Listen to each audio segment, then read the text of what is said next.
Pois os meus pensamentos não são os pensamentos de vocês, nem os seus caminhos são os meus caminhos, declara o Senhor.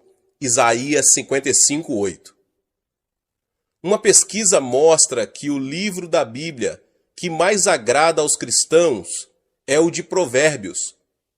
Ocorre que a ética e a moral do conteúdo de Provérbios oferecem um ensino muito importante para as pessoas hoje em dia. Por isso, embora não frequentem nenhuma igreja, muitas pessoas leem a Bíblia para tirar dela sábias lições de vida.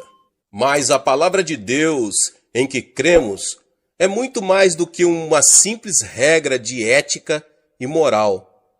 Além disso, Provérbios fala claramente que o temor do Senhor é o princípio do conhecimento e da sabedoria.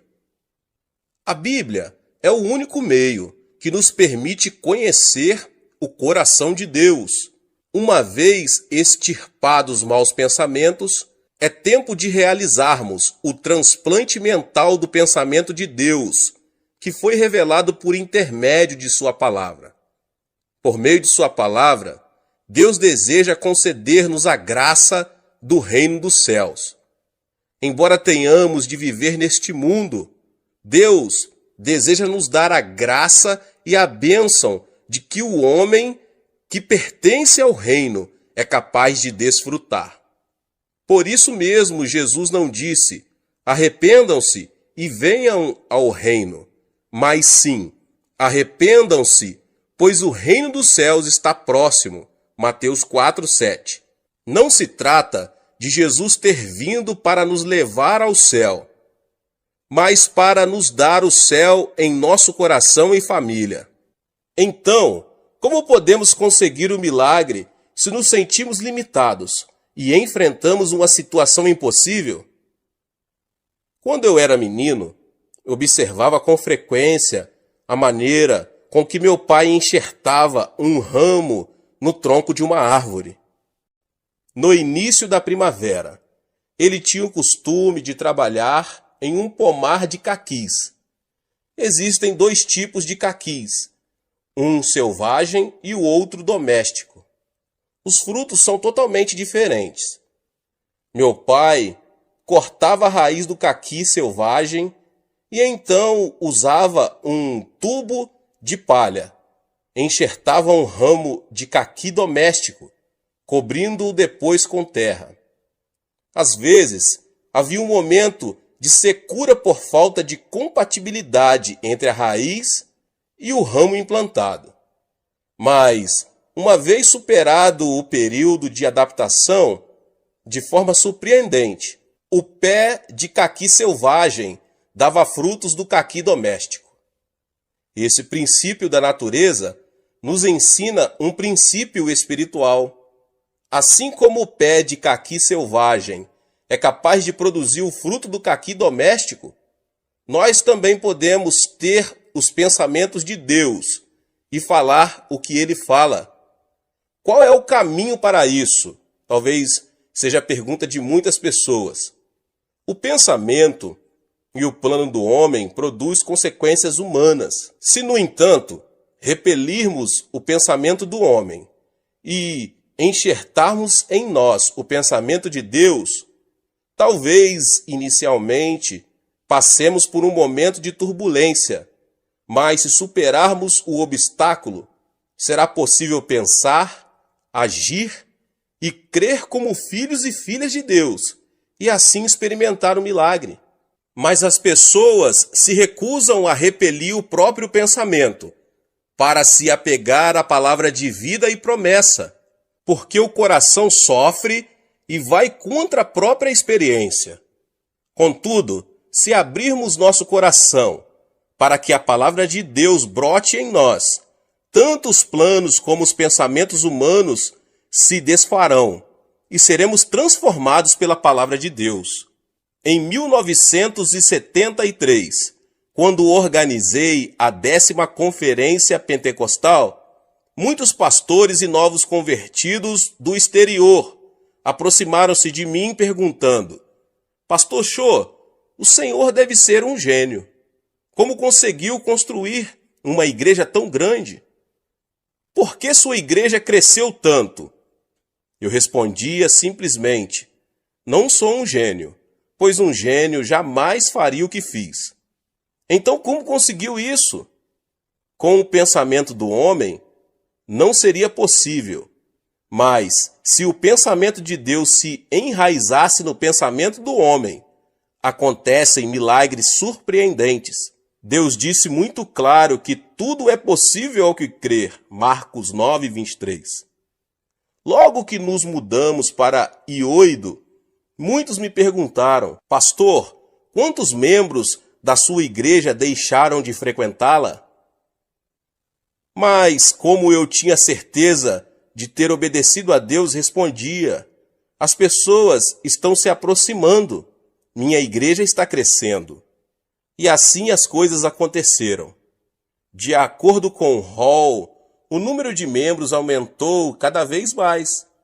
De acordo com o pensamento do homem, as circunstâncias diziam que o número deveria ter diminuído. Mas a igreja cresceu porque eu havia repelido o pensamento humano e enxertado em mim o pensamento divino. Deus disse claramente: abra sua boca e eu o alimentarei. Salmos 81, 10. Além dessa promessa, a Bíblia contém 32.500 promessas divinas. De Gênesis a Apocalipse, a Bíblia é o pensamento e a palavra de Deus.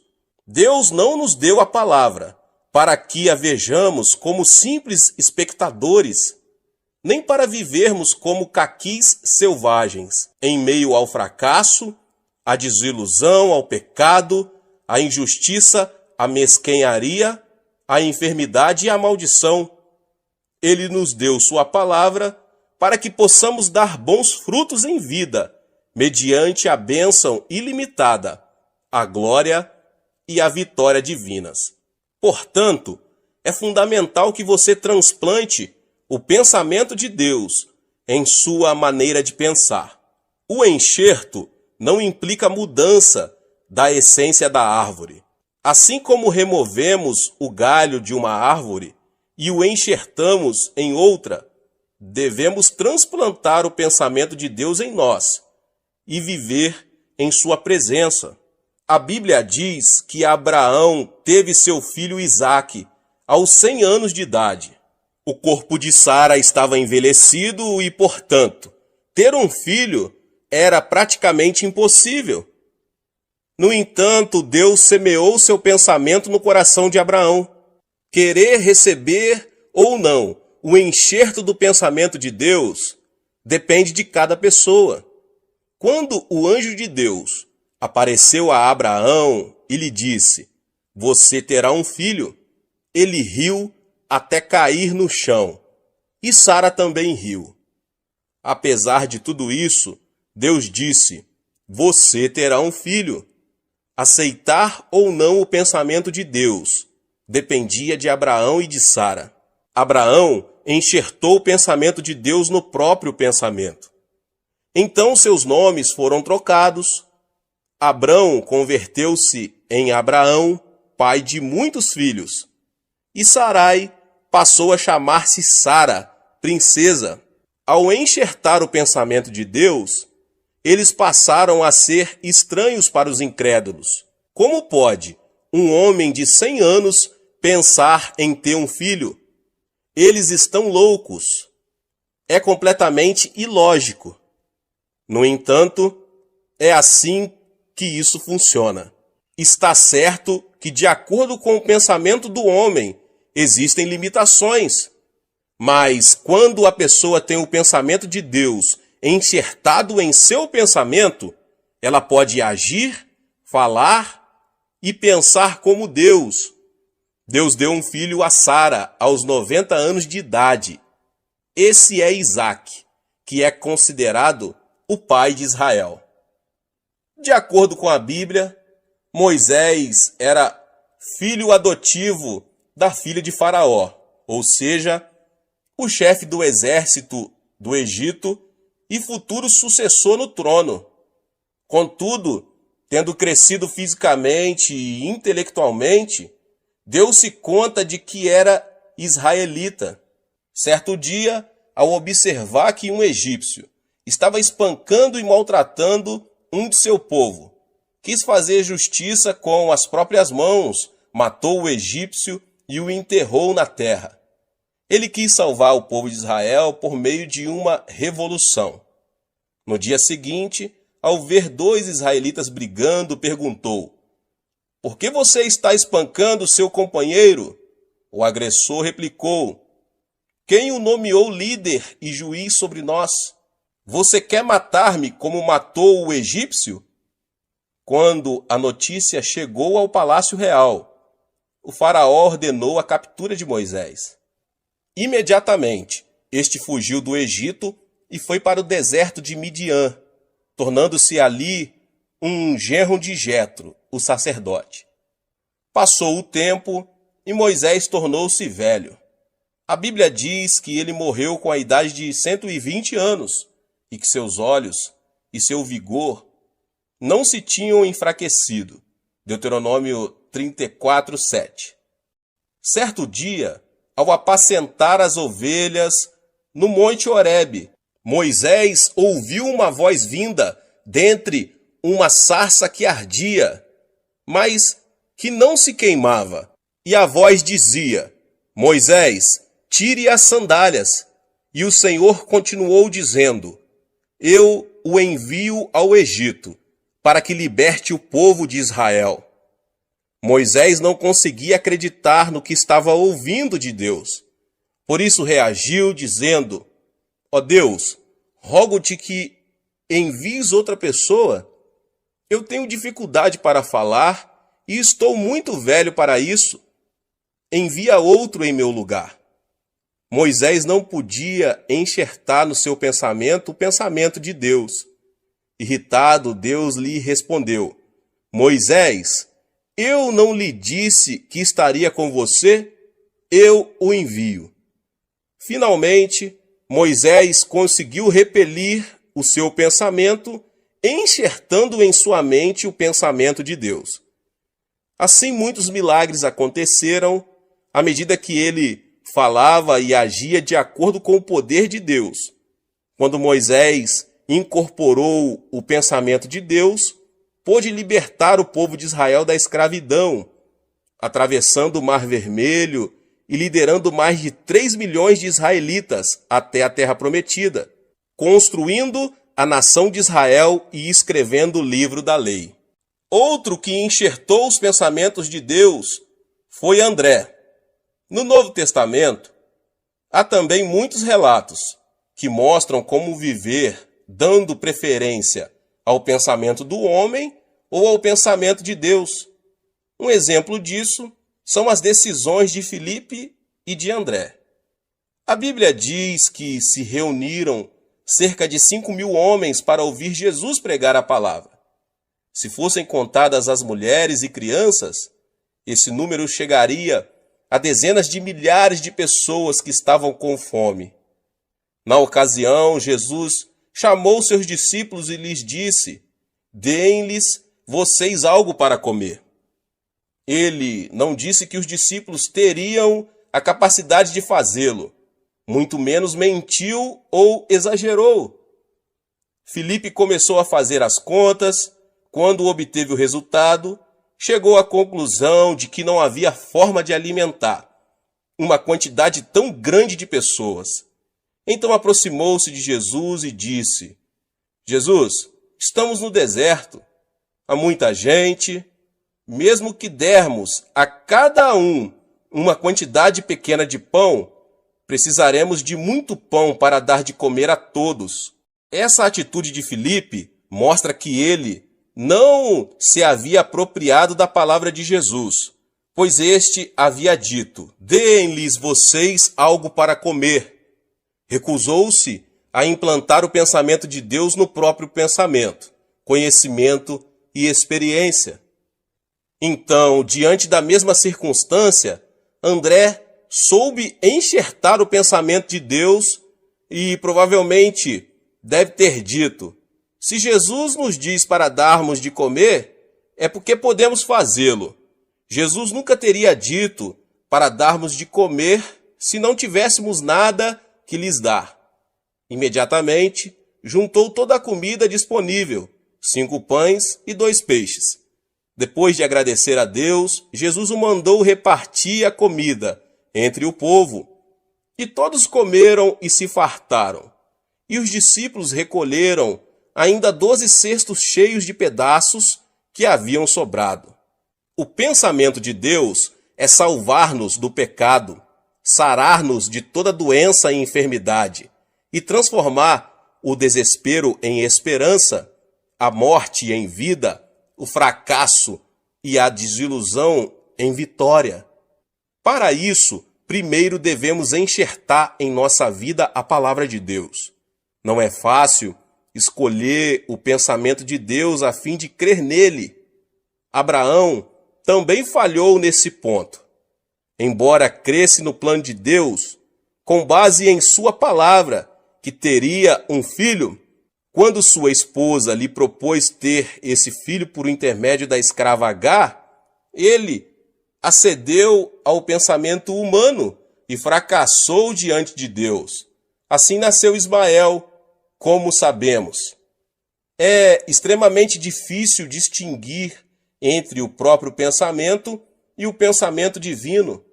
É difícil obedecer a Deus. Há momentos em que não obedecemos por pensar que o pensamento de Deus é o nosso pensamento, ou por nos consolar imaginando que o pensamento é o pensamento de Deus. Abraão falhou em um princípio, mas decidiu aceitar novamente o pensamento de Deus em sua vida. Decidiu crer no pensamento de Deus, baseando-se no momento em que ele o tirou de sua tenda e o fez contar as estrelas do céu. O mesmo aconteceu com Sara. Ela decidiu aceitar o pensamento de Deus, mesmo sabendo que não poderia conceber e ter um filho.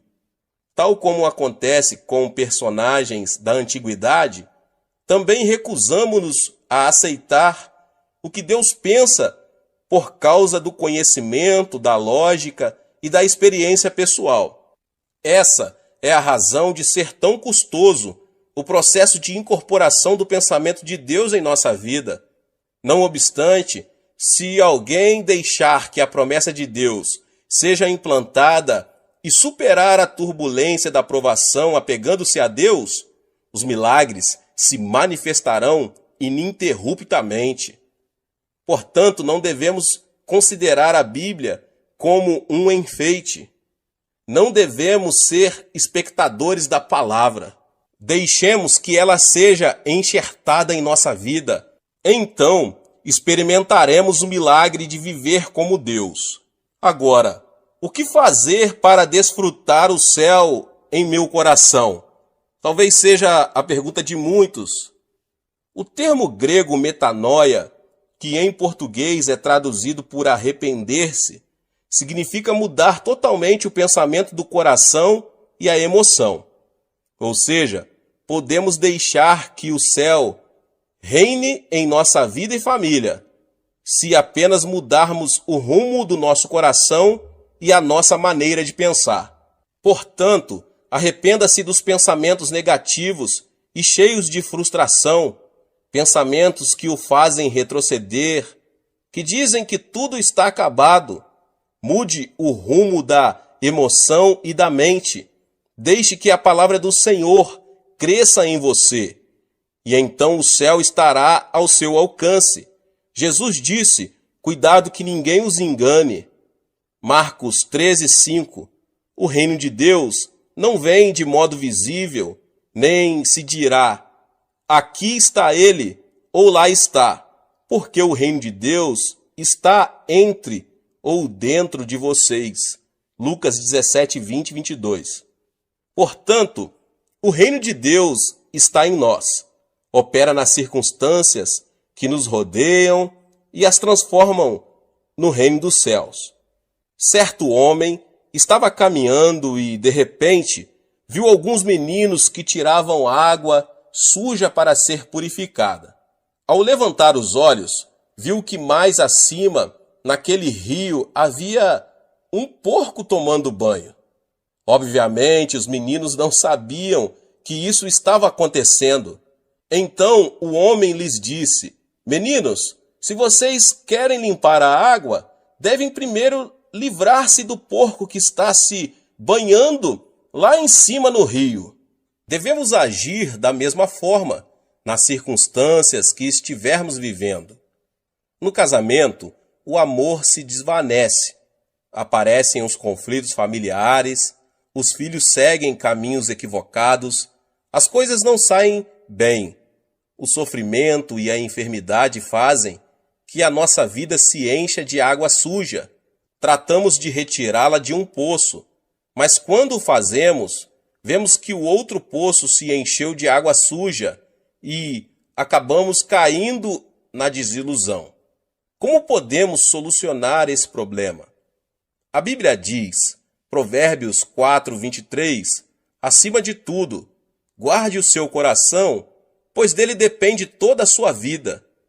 Devemos nos arrepender e mudar o rumo de nossa maneira de pensar negativa e destrutiva e incorporar o pensamento de Deus e a palavra de Deus em nosso coração, para que o pensamento divino reine em nossa vida e transborde, transformando todo o ambiente no reino dos céus. Podemos experimentar o milagre se tão somente implantarmos a palavra de Deus em nosso coração. Toda palavra que sai da boca de Deus não volta vazia, mas cumpre o propósito com que foi enviada. Isaías 55 diz isso. Portanto, leia e estude a Bíblia, por mais que o seu intelecto duvide dessa verdade.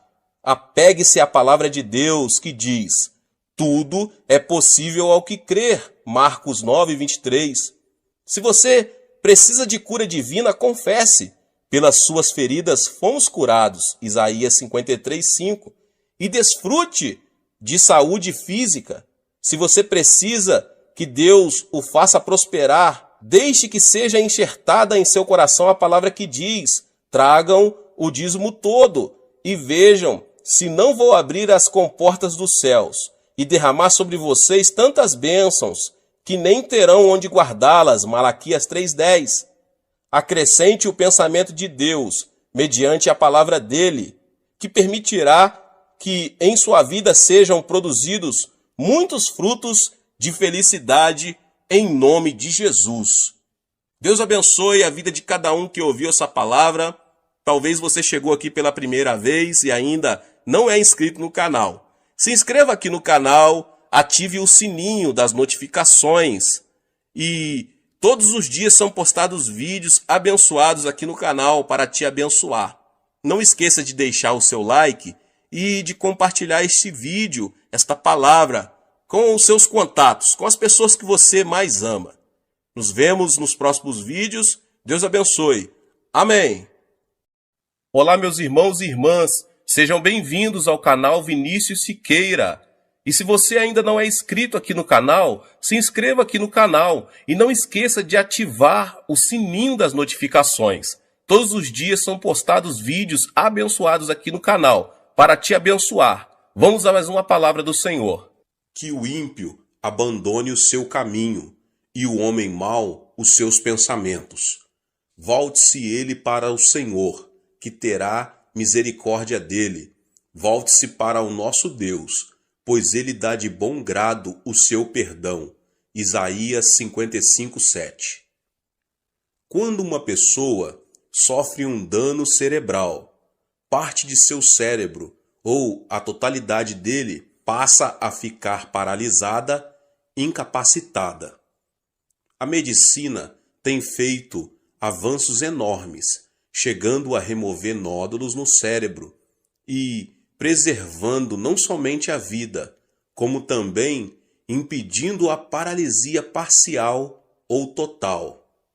Não é minha intenção falar sobre a paralisia provocada pelas enfermidades cerebrais. Desejo referir-me às enfermidades mentais invisíveis aos olhos, como os maus pensamentos e a filosofia de vida negativa que nos tornam incapacitados pelo fracasso e pela frustração que nos impedem de desfrutar a vida feliz que Deus nos oferece. Quando os discípulos de Jesus subiram ao templo às 3 horas da tarde, a hora da oração, encontraram ali um aleijado de nascença. Pedro, olhando-o nos olhos, disse: Não tenho prata nem ouro, mas o que tenho, isso lhe dou. Em nome de Jesus Cristo, o Nazareno, ande. Atos 3, 6. Imediatamente, quando Pedro o segurou pela mão e o levantou, e os pés e os tornozelos do homem ficaram firmes, ele deu um salto, pôs-se em pé e começou a andar. Depois entrou com eles no pátio do templo, saltando e louvando a Deus. Pode-se dizer que o coração é que determina o destino do homem. Por essa razão, o sábio diz em Provérbios 4:23, acima de tudo, guarde o seu coração, pois dele depende toda a sua vida. E Jesus, em Mateus 8:13, diz, como você creu, assim lhe acontecerá. O que significa isso? Quer dizer que a mente é a origem do estilo de vida e a vida é o resultado daquilo que pensamos. Devemos eliminar de nosso cérebro o nódulo que nos leva à destruição ou à paralisia total ou parcial. A fim de experimentarmos o poder de Deus, quero agora apresentar 6 elementos que impedem que o poder divino haja em nós, os quais devem ser extirpados. O primeiro elemento é a ansiedade. Pode-se dizer que alguém que vive ansioso perde a felicidade na vida. Quando uma pessoa ansiosa chega a casa, os integrantes da família tornam-se intranquilos por causa de suas queixas e murmurações. Assim também, a pessoa ansiosa é incapaz de difundir paz na sociedade. Esse tipo de gente provoca reação de agitação em cadeia. Segundo estudo do médico Dr. Walter Clemente Albertis, especialista em gastroenterite do reconhecido Hospital Mayo, a causa de todo tipo de doença é a ansiedade. Isso significa que a ansiedade destrói a saúde física, além de destruir a felicidade do coração. Qual é a causa da ansiedade? Apresento aqui 2 de suas origens. A primeira origem da ansiedade, as circunstâncias produzem ansiedade. Quando uma pessoa sente-se incapaz de enfrentar uma situação, torna-se ansiosa. Por exemplo, quando não consegue solucionar um problema financeiro ou quando vive uma situação que parece estar além de qualquer esforço humano. Certo dia, Jesus entrou num barco e disse a seus discípulos que passassem para o outro lado. No começo, o lago estava tão calmo que o barco deslizava, como um patim sobre rodas.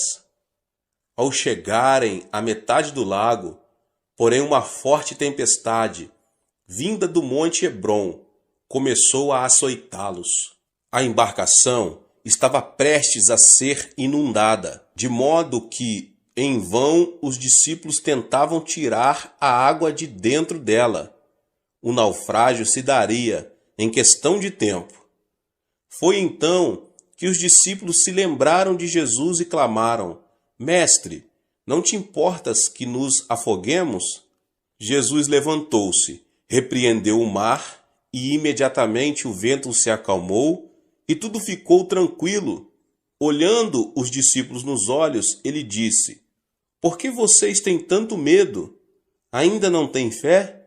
Observe que Jesus não disse: Vocês não têm fé. Isso se deve ao fato de que toda pessoa tem fé, de acordo com a medida que Deus lhe deu.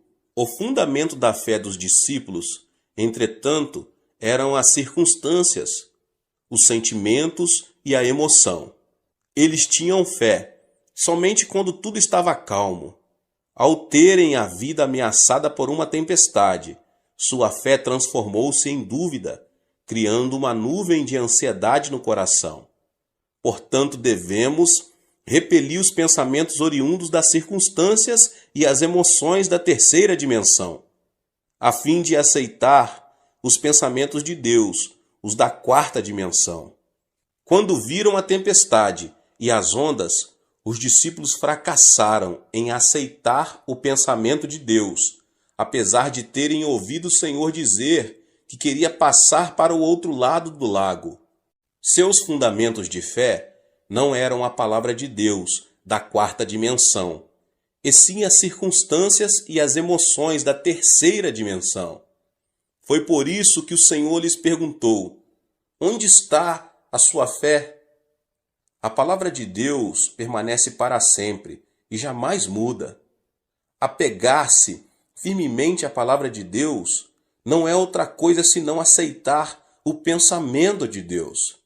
Portanto, apesar das circunstâncias, se o fundamento do nosso coração é a palavra de Deus, mediante a fé, podemos estar livres de nossa ansiedade e preocupação.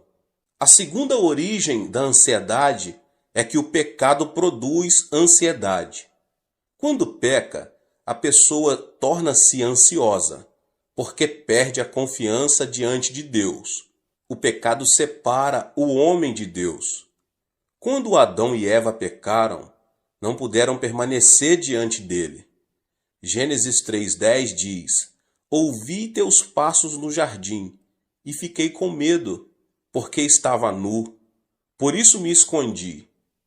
Qual foi a causa do medo? O pecado, sem dúvida. Ao comer do fruto da árvore proibida, Adão e Eva souberam que estavam nus e tiveram medo. Por isso não puderam apresentar-se diante de Deus. Da mesma forma, o homem que comete pecado não tem paz. As Escrituras dizem: não há paz alguma para os ímpios, Isaías 48:22. Portanto, a consequência do pecado é a ansiedade. Se uma pessoa se sente ansiosa ao sentar-se e ao levantar-se, sua vida será uma ruína. Não obstante, se alguém se aproxima do Senhor e confessa todos os seus pecados, estes se tornam brancos como a neve, ainda que tenham sido como o escarlate. Não se trata de mudar as circunstâncias para que possamos desfrutar paz. Jesus disse: nesse mundo vocês terão aflições. Contudo, tenham ânimo, eu venci o mundo. João 16:33. E o apóstolo João declara: porque aquele que está em vocês é maior do que aquele que está no mundo. 1 João 4:4. Portanto, apesar das circunstâncias, deposite sua fé na palavra de Deus. O arrependimento o ajudará a se libertar de toda a ansiedade que tenta destruir sua vida. O segundo elemento é a solidão. A solidão a que me refiro não é a solidão causada pelas circunstâncias. Por exemplo, se você separa um tempo para orar no monte e estar a sós com Deus, isso não é solidão. A solidão é sentir-se só e se caracteriza pelo egocentrismo. É querer receber sem dar. É manter-se indiferente à felicidade dos outros. Quando alguém se torna extremamente egocêntrico e não se interessa pelos outros, transforma-se numa pessoa teimosa e fria. Obviamente, ninguém será receptivo a uma pessoa que demonstre ser assim.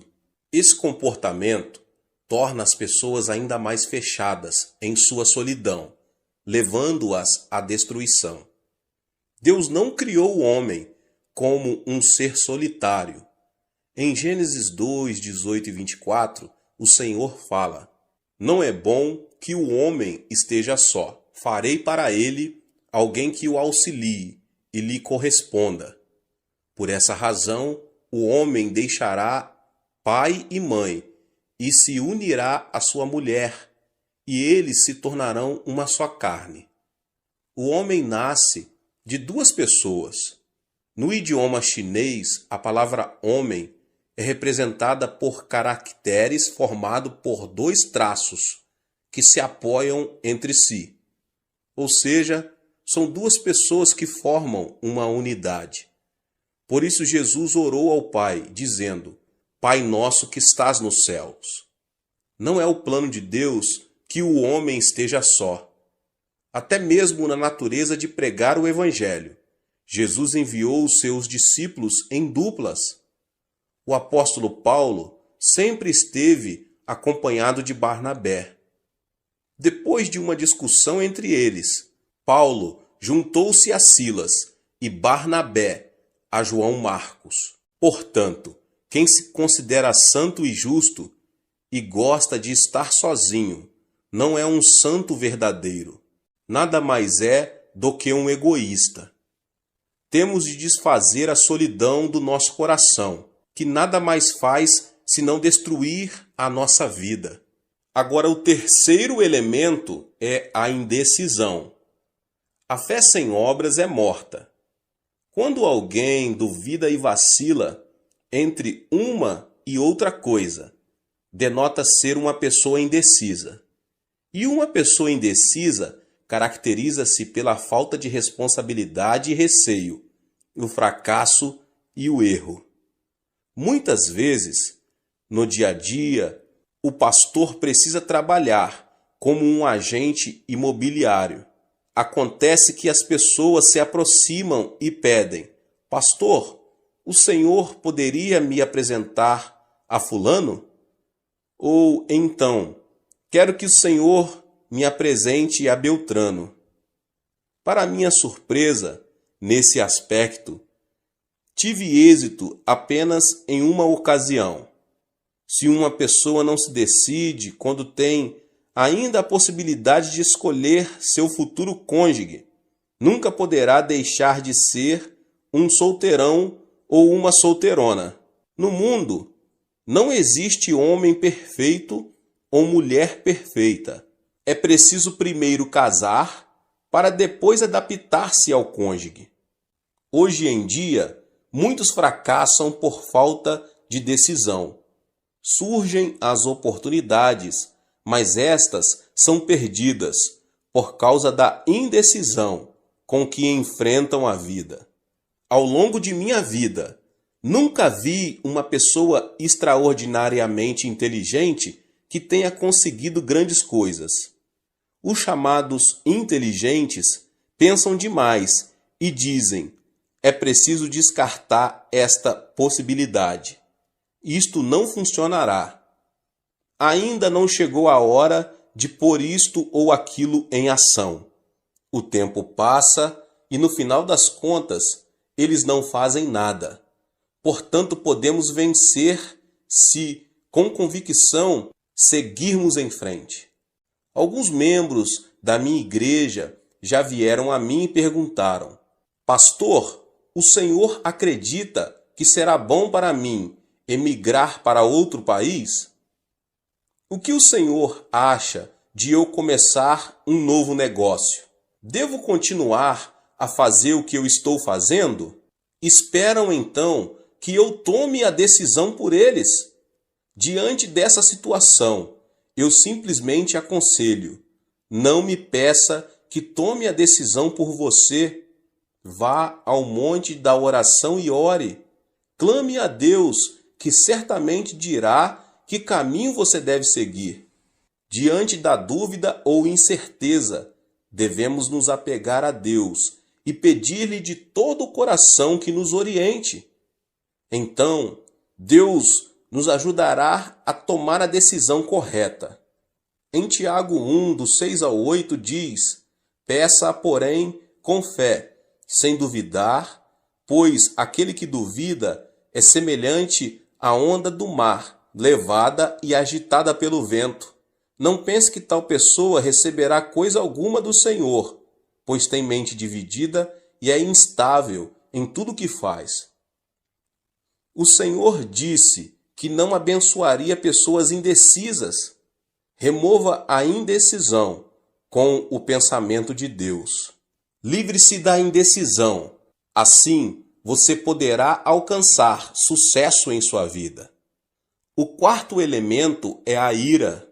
Temos a tendência de nos irritar com extrema facilidade, tanto em casa como no ambiente de trabalho. Creio que uma das principais razões para isso é o fato de não sabermos quanto a ira é destrutiva. A ira é prejudicial, não somente à saúde, mas também ao intelecto, pois o torna cego. Em uma conferência, o famoso anatomista inglês John Hutton afirmou ser a ira semelhante ao suicídio. Logo depois de ter apresentado sua tese, ele teve uma forte discussão com alguns dos alunos que o ouviram e discordaram daquilo que ele defendia. Isso o irritou sobremaneira, levando-o à morte instantânea, vítima de um ataque cardíaco. As palavras de John Hutton causaram grande repercussão por causa de sua morte trágica. Irar-se é como cuspir para cima, ou seja, a ira se volta contra a própria pessoa. A Bíblia diz que a ira rebaixa o nível da pessoa e o transforma em ignorante. A sabedoria do homem lhe dá paciência. Sua glória é ignorar as ofensas. Provérbios 19, 11. O homem paciente dá prova de grande entendimento, mas o precipitado revela a insensatez. Provérbios 14, 29. Além disso, a ira nos separa da alegria de Deus, porque irritar-se é cometer o mal na presença divina. Existem hoje muitas famílias destruídas por palavras cheias de ira. É aconselhável falar pacificamente, em tom moderado, ainda que seja em momento de ira. Quando preciso aconselhar pessoas que têm a tendência a se irar facilmente, digo: quando você voltar a se irritar, abaixe a voz e fale devagar. Se a sua esposa cometeu um erro grave, não levante a voz dizendo: querida, porque isso o levará a irar-se ainda mais. Fale em tom baixo e suave: querida. Qualquer pessoa tem a experiência de se ter irritado e depois de algum tempo arrepender-se de haver agido dessa forma. A ira destrói tudo. A ira não traz benefício nenhum à sua vida. Precisamos aprender a preservar e desfazer a ira que nos leva à destruição, e então nos será concedida uma nova manhã. O quinto elemento é a frustração. A pessoa que fracassa e tem pensamentos negativos, que fala de forma negativa e age de maneira negativa, é definitivamente alguém cheio de frustração. Uma pessoa frustrada não vive criativamente, não passa de um pessimista e tem uma autoimagem de desalento e fracasso. No idioma coreano, temos certas expressões negativas que são espontâneas. Dizemos com frequência: morro de, e o pior é que dizemos várias vezes ao dia, e isso mata a alma. Morro de fome, comi até explodir. Morro de felicidade, morro de desânimo, morro por causa da sujeira que existe aqui. Morro de calor, morro de frio. É tão lindo que quero morrer. Pergunta-me se o aprecio tanto, por que quer morrer? E não é só isso. Há canções seculares, cuja letra é também pessimista e frustrante. Deus não nos abençoará se vivermos chorando e pronunciando palavras negativas. A Bíblia diz: e caiu na armadilha das palavras que você mesmo disse, está prisioneiro do que falou. Provérbios 6, 2. Isso sugere a importância das palavras em nossa vida. Portanto, se falarmos palavras negativas, vamos viver sob a sombra da frustração. Tenho recebido muitas cartas que chegam do interior do país. No entanto, se o conteúdo da carta é negativo e frustrante, deixo de responder a ela. Ao contrário, se a pessoa que a escreveu, embora diante de frustração e de um panorama desalentador, denota a esperança, oro por ela e faço tudo o que posso para ajudá-la. Sabe qual é a diferença entre uma pessoa de sucesso e uma pessoa fracassada? As bem-sucedidas não se mostram frustradas diante de um eventual fracasso e logo se colocam em pé novamente. Ao contrário, as pessoas fracassadas denotam frustração, desanimam e cruzam os braços. Aqui está a diferença. A chave do êxito da vida está em ter coragem e não desanimar nunca. Aos 70 anos, com uma dívida de milhares de dólares, o coronel Sanders foi à falência. Ficou tão abalado que foi internado num hospital. Mesmo assim, não conseguia conciliar o sono. Certo dia, bem de madrugada, ouviu um hino que dizia: não esmoreças, Deus te protege. Descansa sob suas asas, Deus te protege.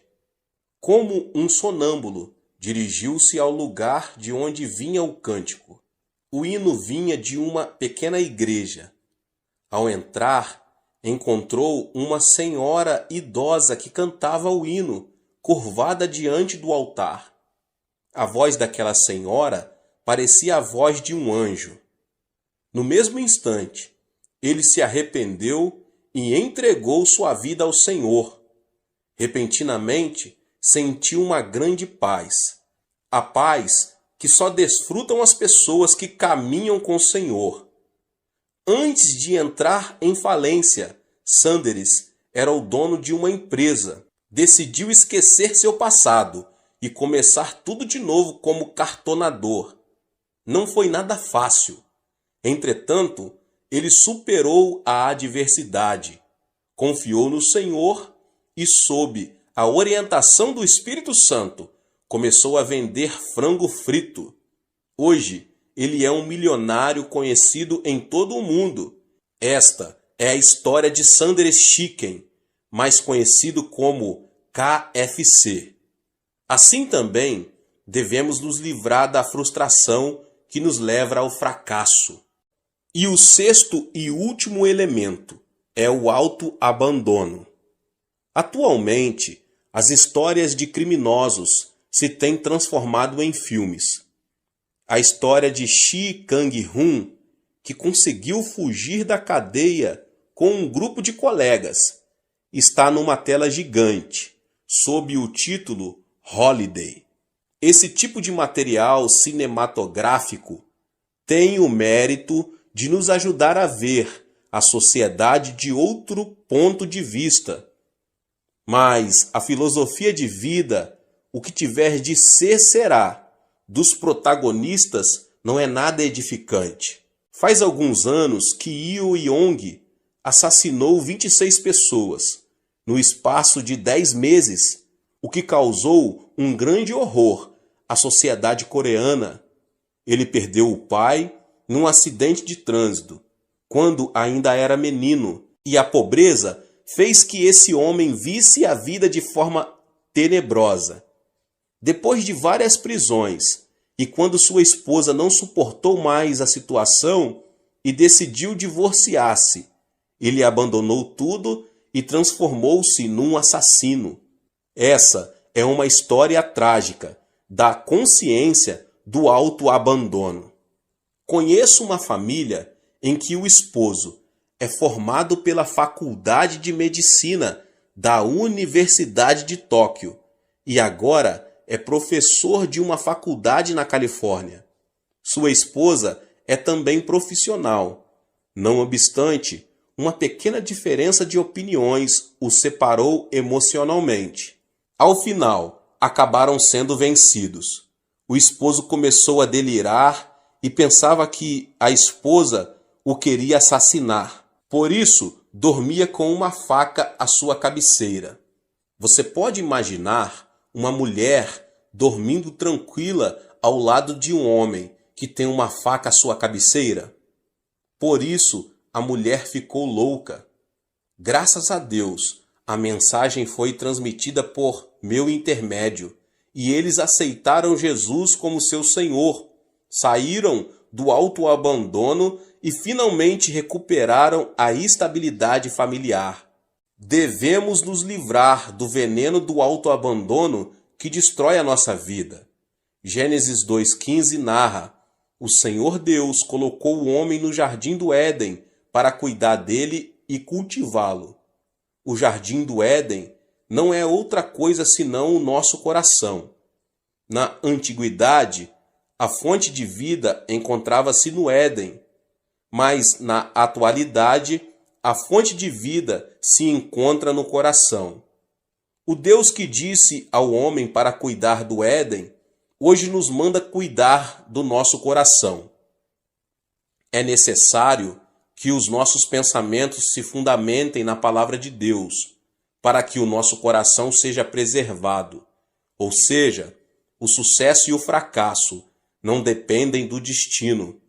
Podemos ser felizes se, mediante o pensamento de Deus, conseguirmos extirpar os 6 tumores do coração, a saber, a ansiedade, a solidão, a indecisão, a ira, a frustração e o autoabandono. Que você possa ter força no Senhor, na palavra de Deus, na oração, conseguir retirar da sua vida, em nome de Jesus Cristo, tudo que atrapalha o poder de Deus, o poder divino de atuar na sua vida. Deus abençoe a vida de cada um dos irmãos que ouviram essa palavra do pastor David Puyong Cho. Se você ainda não é inscrito aqui no canal, se inscreva no canal, ative o sininho das notificações para você não perder nenhum vídeo que são postados aqui todos os dias. Deixe também o seu like e não esqueça de compartilhar essa palavra com as pessoas que você mais ama. Nos vemos nos próximos vídeos. Amém. Olá, meus irmãos e irmãs. Sejam bem-vindos ao canal Vinícius Siqueira. E se você ainda não é inscrito aqui no canal, se inscreva aqui no canal e não esqueça de ativar o sininho das notificações. Todos os dias são postados vídeos abençoados aqui no canal para te abençoar. Vamos a mais uma palavra do Senhor. Cada pessoa tem a própria perspectiva. Esta é única e distinta de todas as outras. A perspectiva dos pais não é a mesma perspectiva dos filhos. A maneira com que a geração adulta vê uma situação não é a mesma com que os jovens a veem. O ponto de vista do chefe não é o ponto de vista do empregado. Os políticos da oposição não veem as coisas como as veem os políticos que apoiam o governo. É imprescindível que haja contínua busca de entendimento entre ambas as partes. Mas existe uma diferença maior de perspectivas. Trata-se do ponto de vista do homem e do ponto de vista de Deus. A Bíblia explica isso da seguinte forma. Isaías 55, 8, 9 diz: pois os meus pensamentos não são os pensamentos de vocês, nem os seus caminhos são os meus caminhos, declara o Senhor. Assim como os céus são mais altos do que a terra, também os meus caminhos são mais altos do que os seus caminhos, e os meus pensamentos são mais altos que os seus pensamentos. É praticamente inevitável o conflito entre o ponto de vista de Deus e o ponto de vista do homem. Apesar disso, se como homens que somos repelirmos o nosso pensamento e escolhermos o pensamento de Deus, poderemos alcançar vitória genuína na vida cristã. O pensamento de Deus é um caminho de verdade e vida, o qual devemos seguir. Ele se torna um mapa capaz de indicar onde se encontra a felicidade e de mostrar o leme que nos guia até onde temos de chegar. Um bom exemplo disso é a vida de Abraão. Se você tem o pensamento de Deus, pode começar a sonhar. A vida de Abraão passou por uma drástica mudança de rumo, quando ele tinha 75 anos de idade. Essa é uma idade quando a pessoa precisa fazer uma avaliação da sua vida, refletindo sobre a maneira em que viveu, e deve pensar a respeito da morte. Em outras palavras, é a idade menos indicada para um novo começo. Mas Deus chamou Abraão e ordenou-lhe que começasse tudo de novo. A Bíblia esclarece isso da seguinte forma em Gênesis 12, 1 e 2 e 3.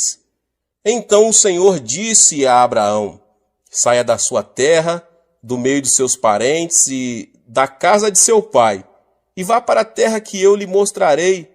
Farei de você um grande povo e o abençoarei.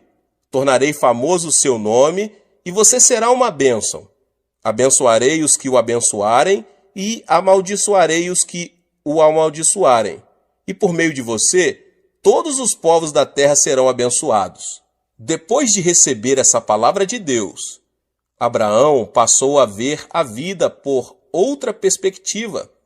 O Senhor lhe havia mostrado não ser aquele o momento de abandonar o sonho, mas de concebê-lo, o tempo de começar uma nova vida. Ele prometeu a Abraão que as obras da fé o acompanhariam. Assim como uma flor desabrocha quando recupera a vitalidade, Abraão recuperou vida aos 75 anos de idade. Contudo, ele não pôde evitar um conflito interior. Certamente pensou: será que tudo isso está certo? Isso é possível sob o ponto de vista humano? Se eu obedecer a Deus pela fé, as pessoas não me poderão considerar um louco? Abraão se viu diante de um conflito: ver as coisas como Deus as vê e começar uma nova aventura, ou ver o mundo como o homem vê e permanecer no mesmo lugar. Afinal, Abraão tomou a decisão de ver as coisas como Deus as vê. Embora seus olhos não vissem coisa nenhuma, seus ouvidos não percebessem nada e suas mãos não tocassem em nenhum objeto, Abraão decidiu ver seu destino e as circunstâncias como Deus as via. Assim começou sua vida de fé. E o que é fé? Fé é abandonar o ponto de vista do homem e dar preferência ao ponto de vista de Deus. Portanto, podemos desenvolver nossa fé quando decidimos ver com a perspectiva de Deus e começar uma vida nova. Abraão mudou o rumo de sua vida mediante a fé. É preciso ter sabedoria para fazer distinção entre o ponto de vista do homem e o ponto de vista de Deus. Se virmos como o homem vê, viveremos como homens. Se, no entanto, virmos como Deus vê e agirmos pela fé, viveremos pelo poder de Deus. Certo dia em que havia densa neblina, um navio estava detido, impossibilitado de partir. O comandante esperava ansiosamente que a neblina se dissipasse. Um senhor aproximou-se dele e disse: "Eu sou da Inglaterra e preciso ir a Quebec, no Canadá, ainda hoje, porque no sábado tenho de pregar num culto evangelístico. Vamos já, comandante." O comandante, surpreso com estas palavras, pensou: pela aparência, esse homem seria uma pessoa normal, mas pela maneira de falar deve ser um louco, e disse: "Ouça, por acaso o senhor não vê a neblina? Como vou sair do porto com uma neblina dessa?" O homem respondeu: Certamente que eu vejo a neblina, mas vejo também a mão de Deus retirando a neblina. Por acaso o Senhor não vê a mão de Deus? Quando o comandante pensou estar diante de um louco, o homem o tomou pela mão, levou-o à força ao seu camarote e disse: Sirvo ao Senhor durante 57 anos e o tenho visto todos os dias em oração. Deus nunca falhou. Vou orar e o Senhor verá a neblina se desvanecer. Vamos orar juntos. O comandante entrou no camarote, mas fez declarações que demonstravam falta de fé. Não diga tolices. Por acaso não vê a neblina? Onde está Deus? As palavras do comandante vinham do senso comum. De repente, George Miller dobrou os joelhos e orou: Deus, Criador dos céus e da terra, eu vim da Inglaterra e preciso ir a Quebec para pregar a tua palavra. Portanto, faze que o navio parta agora mesmo. Assim que terminou a oração, disse ao comandante: ligue o motor do navio. O Senhor acredita que a oração fará melhorar as condições do tempo? Não diga tolices. George Miller respondeu: abra a janela.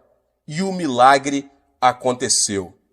Naquele curto espaço de tempo, a neblina havia desaparecido e o sol estava brilhando. O comandante não conseguia acreditar. Ele havia visto a neblina, mas George Miller havia visto Deus. Se você tem o pensamento de Deus, pode obedecer sem reservas. Assim que ouviram a palavra de Deus, Abraão e sua esposa partiram em direção a Canaã com tudo o que tinham, junto com seu sobrinho Ló e seus servos. Tratava-se de uma migração com toda a família. Ao chegar a Canaã, tiveram de enfrentar uma situação difícil. A terra estava passando por um período de estiagem e não havia água nem comida. A família clamava por comida e seus animais desfaleciam por falta de alimentação apropriada. Diante das circunstâncias adversas, Abraão decidiu ver as coisas pela perspectiva humana. Buscando a sobrevivência, foi para o Egito, a terra do pecado, junto com seu sobrinho Ló. Ali, com o propósito de preservar sua vida, fez que a esposa dissesse que era sua irmã.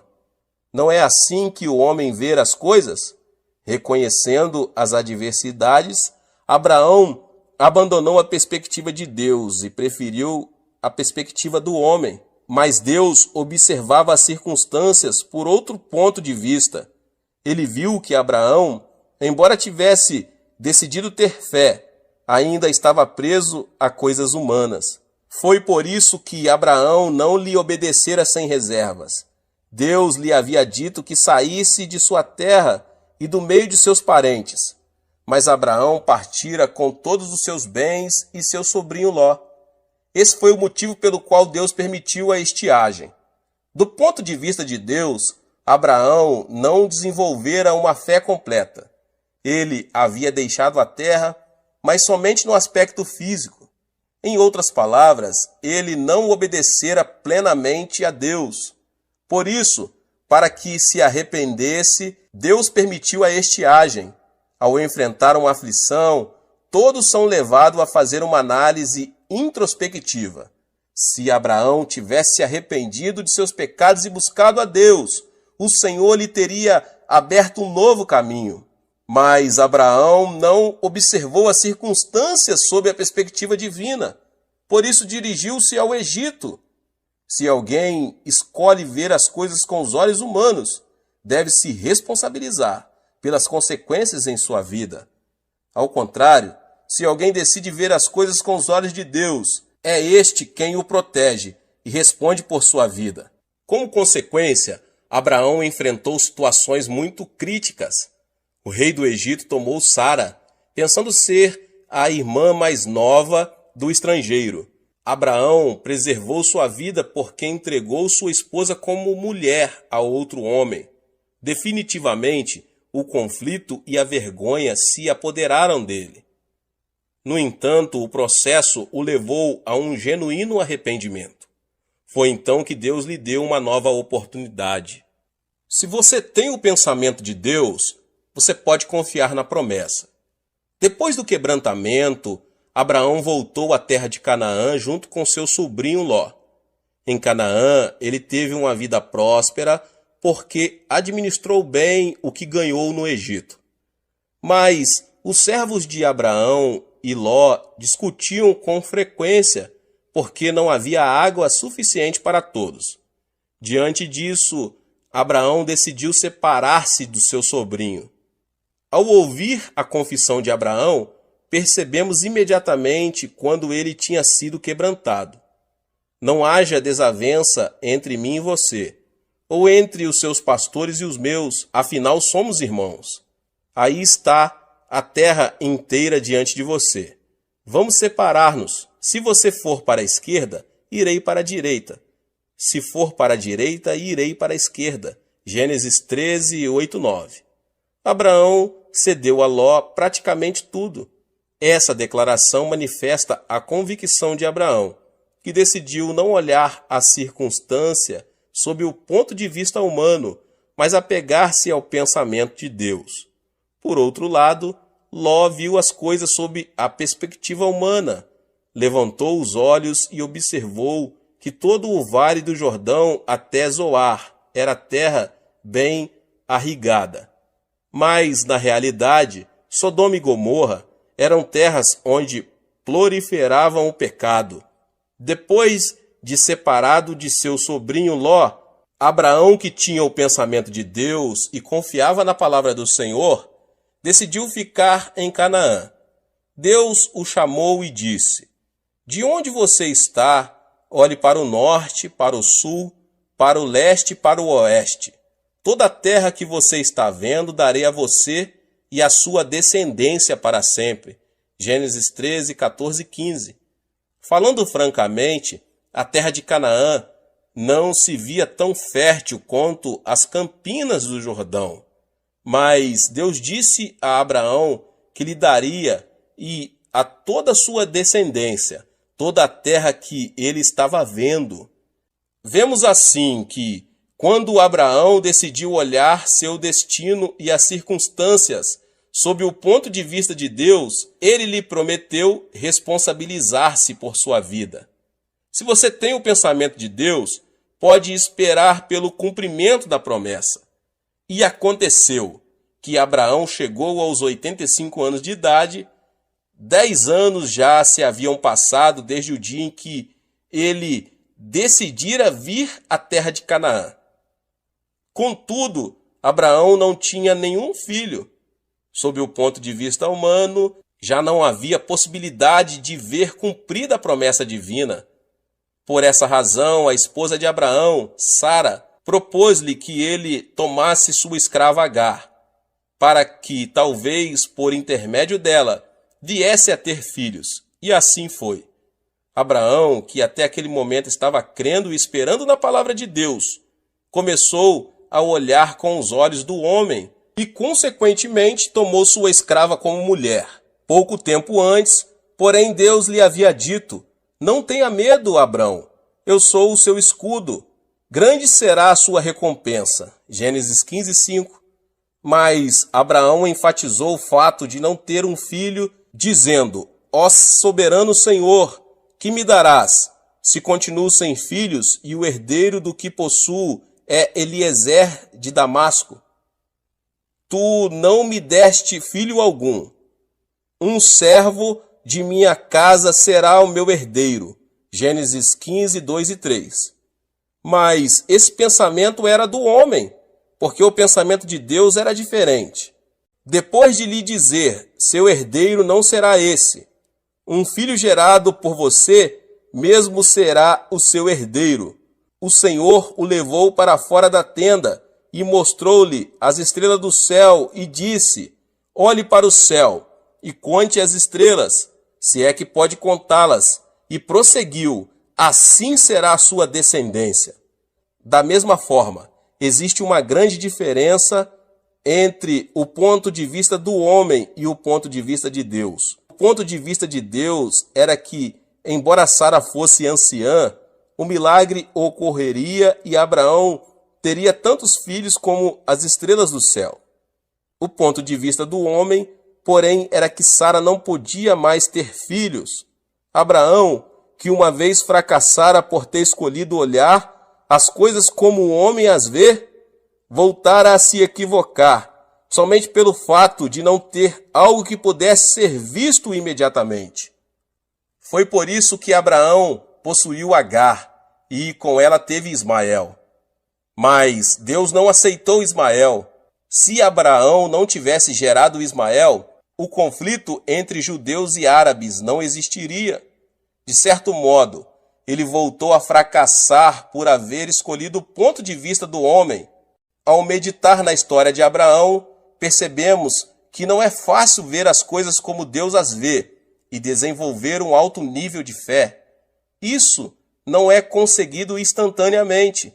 Existe nisso um processo de perseverança.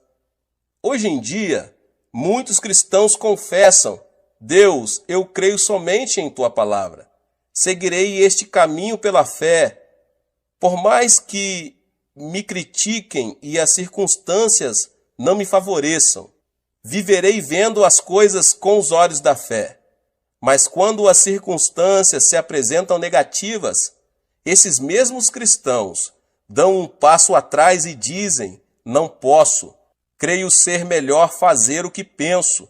Se continuar assim, certamente fracassarei. No entanto, quando retrocede, o homem cai num abismo de desespero e fica muito ferido.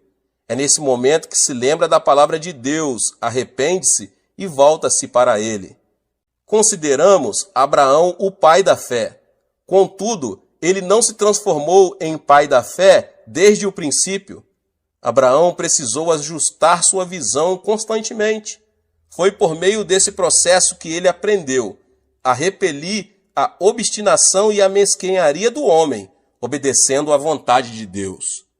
Se você tem o pensamento de Deus, pode crer no sobrenatural. Abraão começou a ver as coisas da perspectiva divina, repelindo a imundície da mesquinharia humana, e se apegou à fé. Como consequência disso, teve Isaque aos 100 anos. Era um triunfo da fé.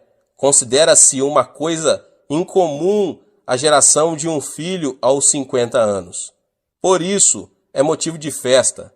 Imagine-se como teria sido grande a emoção de Abraão. Isaque foi uma criatura divina diante de seus olhos.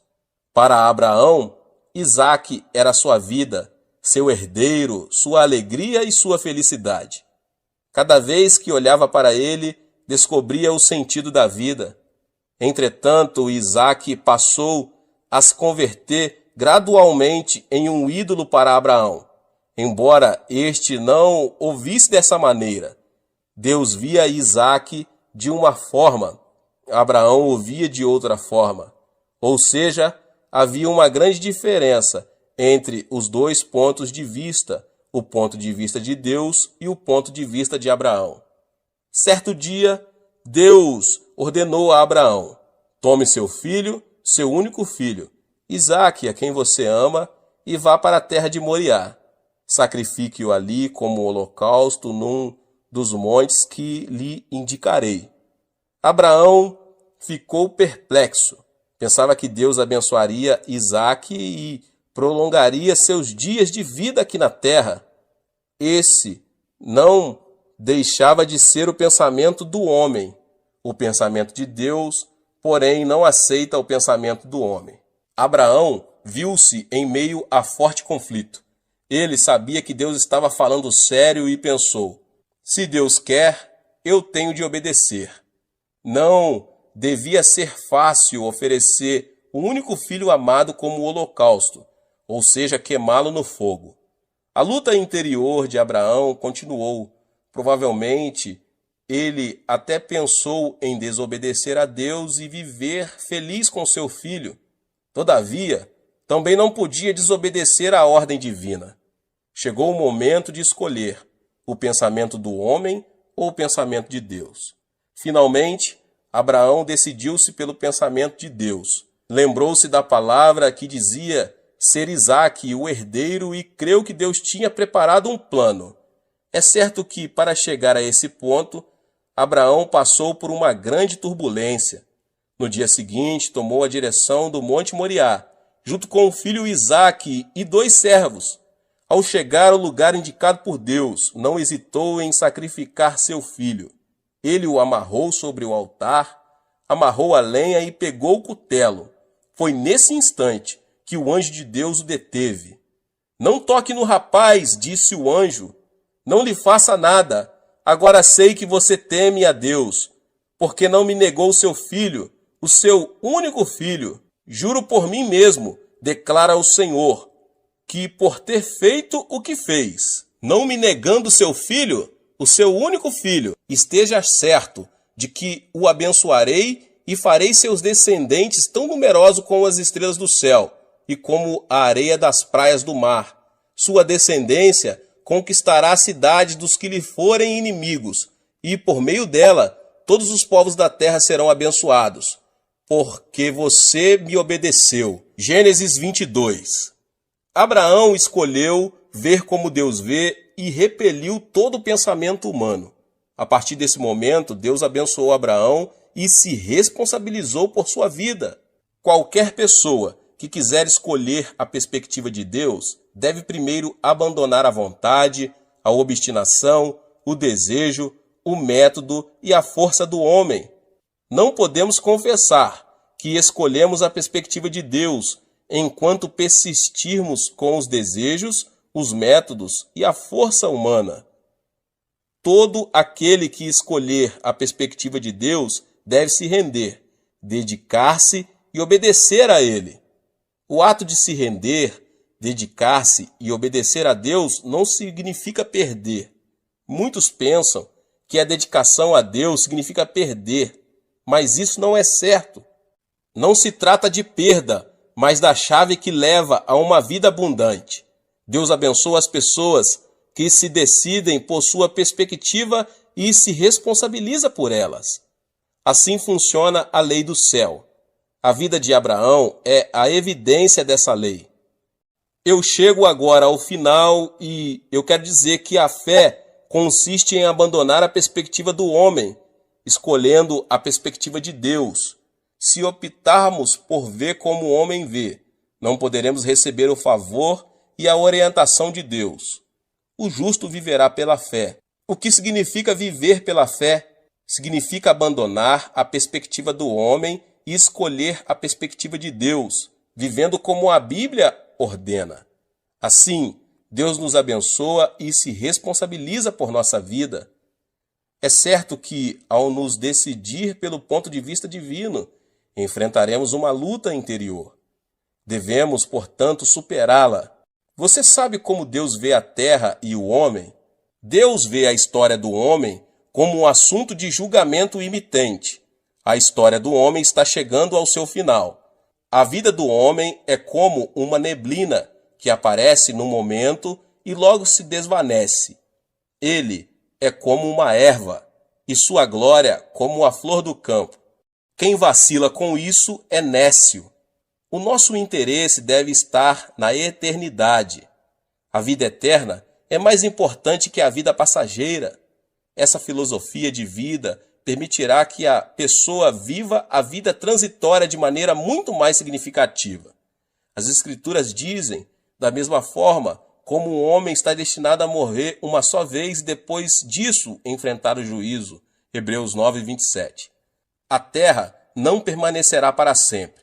Portanto, temos de ver as coisas sob a perspectiva de Deus.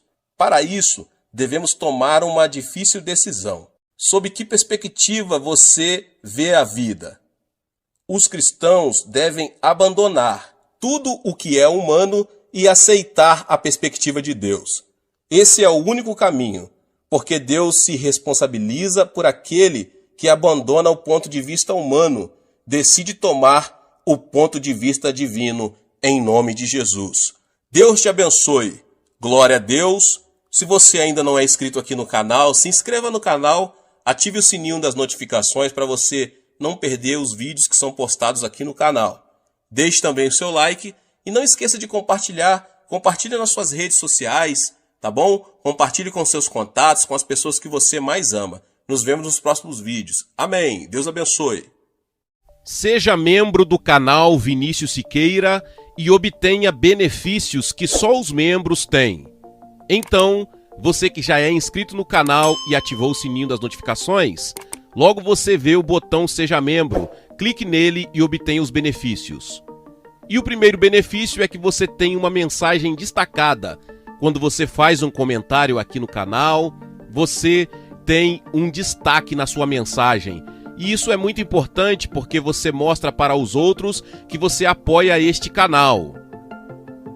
E outro benefício que você tem é que você pode compartilhar os devocionais diários, que são 365 devocionais, que são postados todos os dias aqui no canal. Existe um grupo específico e a pessoa recebe um link que é direcionado para o grupo. E nesse grupo você tem todos os devocionais de todos os dias do mês, que você recebe logo pela manhã, e você tem o benefício de compartilhar esses devocionais com os seus contatos. Esse benefício é apenas para os membros. No YouTube não tem como compartilhar os devocionais, apenas ler na comunidade do YouTube, mas quem é membro tem o benefício de compartilhar com todos os seus contatos e as suas redes sociais. Seja membro!